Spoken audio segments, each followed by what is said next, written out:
Diva 14, la cité radioactive. Bonjour Anne Kobillac. Bonjour Béatrice. Merci beaucoup d'avoir accepté cette interview. Avec plaisir. Alors je rappelle que tu as été réalisatrice d'émissions au sein de la Maison Radio France pendant plus de 40 ans. Et je rappelle aussi que tu es la créatrice d'une radio web qui s'appelle Diva 14 et qui est destinée aux jeunes de la cité scolaire François Villon. C'est ça. En quoi consiste exactement le métier de réalisatrice d'émissions ? C'est la personne qui va, si c'est en direct, c'est elle qui va un petit peu diriger dans la cabine, côté technique, avec un technicien. Auparavant, elle aura beaucoup préparé avec le journaliste ou le producteur, comme on dit à la radio, à Radio France. On aura préparé tous les éléments de l'émission. Et sinon, il y a aussi les émissions qui sont enregistrées, qui peuvent être plus élaborées. Et là, donc, c'est beaucoup de montage, énormément de montage. Et la mise en onde, mettre en valeur tout ce qui se dit, faire une émission sympathique à écouter, avec les musiques, les ambiances, enfin, c'est tout un art. Voilà. Diva 14, la cité radioactive. 1, 2, 3, Radio Diva 14. Comment es-tu rentrée à Radio France? Et puis aussi, quels sont les moments marquants de ta carrière au sein de cette grande maison? Alors, j'ai commencé à FR3 Radio Nord-Est, à Nancy. C'est la NPE qui m'avait envoyé dans cette radio pour faire un remplacement, comme un job d'été. Le premier job que j'ai eu, c'était programmatrice. Donc, je concoctais la musique qui passait toute la journée sur cette radio. Enfin, de fil en aiguille, je suis devenue réalisatrice à la radio. Mais j'ai appris sur le tas, quoi. J'ai travaillé 5 ans à Nancy. France 3 était devenue Radio France, France Bleu, donc je me suis adressée à Paris, à Radio France, et j'ai été réintégrée dans le réseau radio. Et j'ai travaillé à France Culture et à France Inter. J'ai fait beaucoup d'émissions de voyage.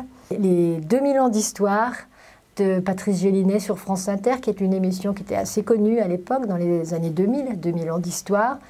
J'ai travaillé aussi à France Culture, avec Jean-Noël Jeannet. J'aurais beaucoup de choses à raconter sur tout ce que j'ai fait pendant ces 42 ans, mais vraiment, j'ai eu beaucoup de chance. Radio Diva 14. Quand et comment est née la radio web Diva 14 au sein de la cité scolaire François Villon? Alors en fait, c'est mon cousin, en 2020 à peu près, qui était le proviseur adjoint ici au collège.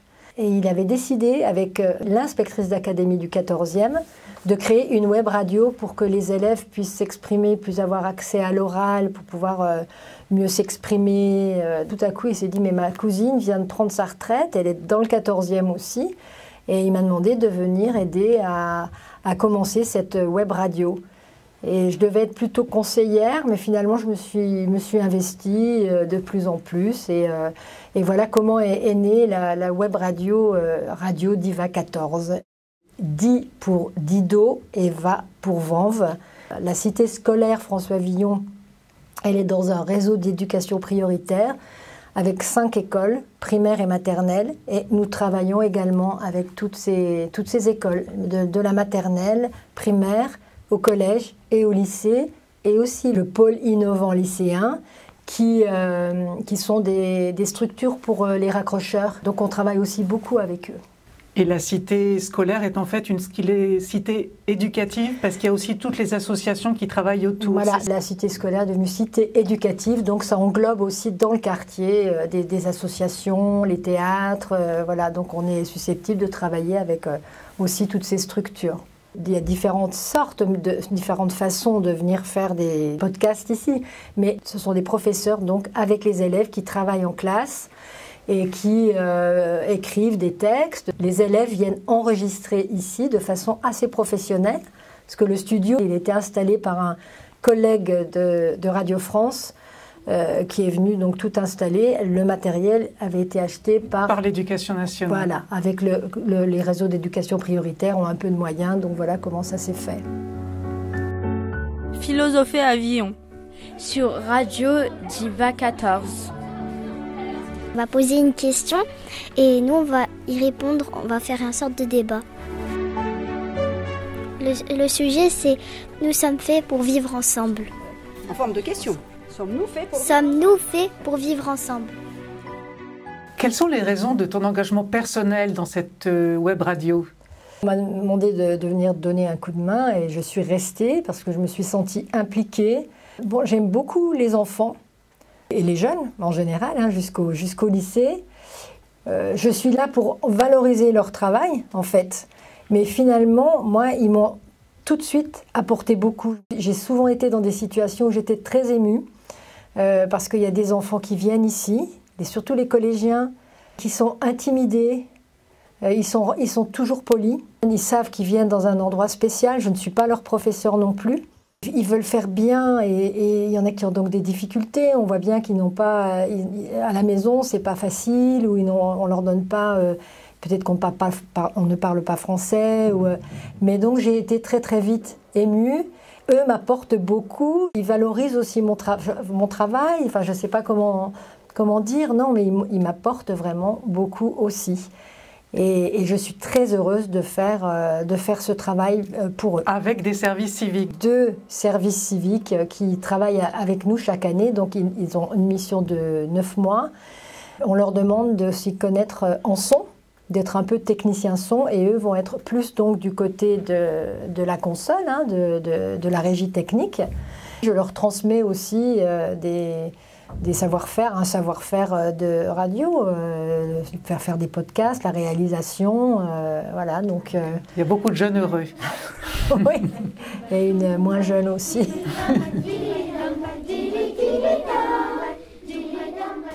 Bonjour Anne.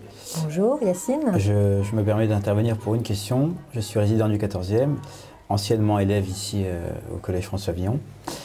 Et ma question aujourd'hui est la suivante. Alors, en quoi consiste, en dehors du travail fait avec les professeurs en général, dans cette radio, en quoi consistent les podcasts? Est-ce qu'ils amènent autre chose que ce qui est fait et traité généralement? Est-ce qu'ils vont vers autre chose? En fait, il n'y a pas que du scolaire. Effectivement, il peut y avoir beaucoup de chroniques littéraires, les élèves auront lu des livres, il y a un travail assez scolaire, mais il y a aussi des ateliers avec des intervenants extérieurs, beaucoup de comédiens ou des gens qui viennent du théâtre et qui font travailler les élèves sur des tas de sujets et ils viennent ensuite enregistrer ici et ce sont des podcasts plutôt d'une très bonne qualité. Je parle là, pas techniquement, mais je parle des élèves, de leur investissement. Et ils font un travail presque de comédien, comme il y a des récits. Par exemple, il y a un podcast vraiment superbe qui s'appelle Récits d'exil, avec des élèves apprenants en français, des élèves du collège, et ils ont mélangé leurs textes, leurs témoignages, et je vous conseille d'écouter Récits d'exil. Bonjour, je m'appelle Jaël, je viens du Burkina Faso. Hablo español y un poco francés. Je parle 3 langues, le français, le moré et le goumakina. Hi, my name is Max, I'm from the United States. Je viens de Philippines. Ukraine. Je viens de Sénégal. Bonjour, je m'appelle Anthony. Je viens de Roumanie. Mexico. Bună ziua. Je viens de Tibet. Je parle roman. J'ai 12 ans. Hongrois. Je viens du Maroc. Et un peu français. Je viens Je parle arabe. de Philippines. Buenos días, vengo de Colombia. Bonjour, je m'appelle Angelina, Salam je alaikum. viens de Ukraine. Il me manque la chaleur du Mali. Entre autres podcasts, parce qu'il y en a beaucoup d'autres, il y en a aussi sur l'histoire, la déportation. On a d'ailleurs gagné 2 prix l'année dernière au concours national de la résistance. Et un prix médiatique, ça c'est l'éducation nationale qui prépare les enfants aux médias, aux différents médias. Et donc là, on a gagné 2 prix. Un hommage à Samuel Paty, par exemple. La cité scolaire François Villon rend hommage à Samuel Paty, assassiné le 16 octobre 2020. C'est quand même varié finalement, ce n'est pas que scolaire. Les élèves sont souvent passionnés, impliqués, et donc ils viennent lire le produit du travail ici. Et ensuite, donc, nous, l'équipe de Diva 14, on va les mettre en ondes, on va trouver des musiques. Il y a des fois des contes qui sont faits, pareil, avec une comédienne et des enfants, et des choses adorables à écouter, vraiment. 1, 2, 3, Radio Diva 14. fait un métier qui est quand même inconnu par beaucoup, et de pouvoir l'expliquer, de le montrer, enfin surtout, en tout cas je parle pour moi, mais je pense pour nous, c'est quand même un métier qui est plus passion qu'autre chose, et du coup de pouvoir l'expliquer, le transmettre à d'autres personnes qui sont encore plus jeunes, et certains voir que ça les motive et que ça les anime, et peut-être que plus tard ils font ça, ça fait plaisir de voir qu'on transmet un peu un métier qui nous plaît, et pas juste faire ça pour travailler. C'est ça, et leur donner envie de s'investir, même pour leurs cours de français, c'est super agréable. Diva 14, la cité radioactive. Comment vit la radio Diva 14 au sein du 14e, enfin du quartier plus exactement? C'est en évolution, hein. On a des projets avec, par exemple, la table des matières. Chaque année, les élèves de 10 classes de primaire, des CP, CE1, qui commencent à lire, vont choisir un livre à la table des matières et ensuite le lisent, font une chronique littéraire que nous enregistrons, puis le livre sera avec un QR code. Les personnes qui passent par là peuvent prendre le QR code et entendre la chronique littéraire de l'élève qui a lu le livre. Donc ça, c'est encore une initiative formidable. Extraordinaire. Et on est dans le quartier, voilà, c'est ça. Les chroniques littéraires de la table des matières. Sur Radio Diva 14. Eh bien, merci beaucoup, Anne Kovillac. Bonne chance pour la continuation de ce projet merveilleux. Merci. Ça continue, ça va continuer. Et j'en suis très fière. Merci aux techniciens de Diva 14. Et vous, chers auditeurs, merci de nous avoir écoutés. À bientôt sur les ondes de Diva 14. Radio Diva 14, la cité radioactive. Les voix de vie.